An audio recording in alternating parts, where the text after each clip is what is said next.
चलेंगे और उनकी उस पर चलने से उनकी छाया को, उनके एक कण को आप प्राप्त कर लेंगे, तो इस दुनिया के दुख और परेशानियां हमको बिल्कुल परेशान नहीं करेंगी।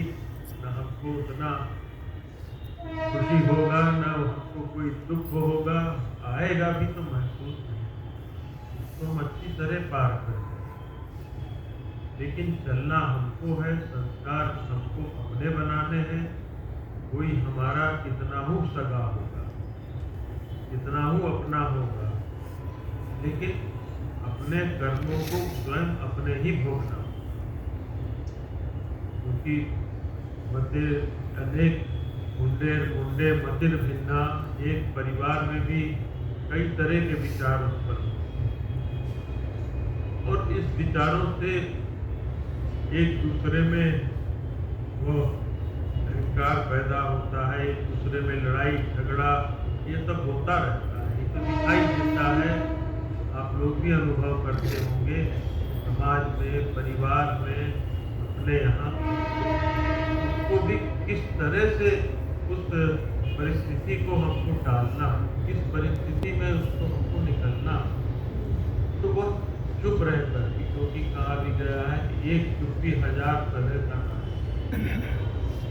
और यदि हम चुप रहकर समझदारी से, बुद्धिमानी से, अपने विवेक से उन संत महात्माओं की वाणियों को लेकर चलते हैं परिवार में, तो हम उस चीज़ों को, बहुत सी चीज़ों को टाल सकते हैं।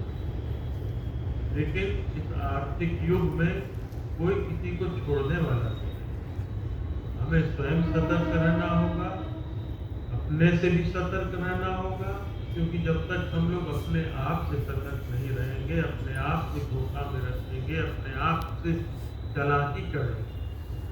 ये भी समझना होगा कि अपने आप से चालाकी क्या है, जो हमको अपने संस्कारों से दूर ले जाता है, जो हमारे कर्मों को गिरा देता है, हमारे इस जीवन या आने वाले जो जीवन है या आने वाला समय है, उसको भी वह गलत दिशा में ले जाता है, हमको समूल नाश कर देता है। हम अपने आत्मा का अपने ही पर दलित कर देते हैं।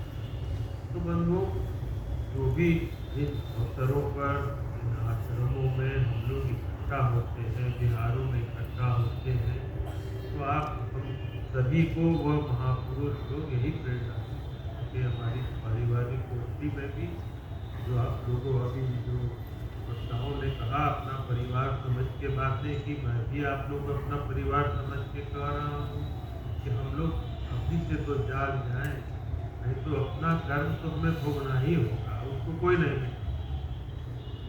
जो प्रताड़नाएं है, जो सजा है, और हम लोग अपने आप को इसके अभाव में, इस आधुनिकता की चकाचौंध में इतना हम लोग अपने आप को बाहरी दृष्टि अपना चुके हैं कि हम लोग अपने आप को सही भी नहीं कर सकते।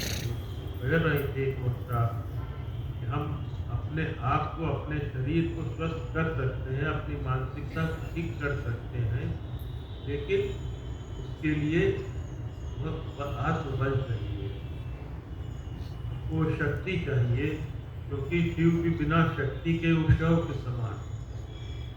और जब शक्ति का साथ होता है तो सब कुछ करने में समर्थ है। तो हमें भी लग रहा है कि हम लोग जो नहीं कर पा रहे हैं, तो वो शक्ति का अभाव हो रहा है। उसकी जो हम आराधना, पूजा, प्रार्थना करना चाहते हैं, वो सही मायने में हम लोग कर नहीं रहे हैं। उनको फूल चढ़ाकर या अच्छा चढ़ाकर या मीठा चढ़ाकर, फल चढ़ाकर, पैसा फेंक कर चाहते हैं कि हो जाए, वैसा नहीं हो पा रहा।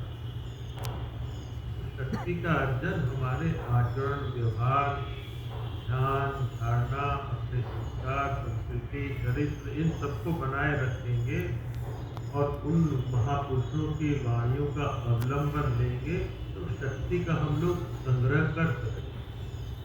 बगैर शक्ति का संग्रह किए हम लोग कुछ नहीं कर पाएंगे। चाहे पुरुष हो, चाहे नारी हो, महिलाएं हो, कोई भी हो। तो अपने बच्चों के संस्कार देने के लिए जो आप लोगों ने अभी सुना पूर्व वक्ताओं से, उस पर भी अवश्य ध्यान दें।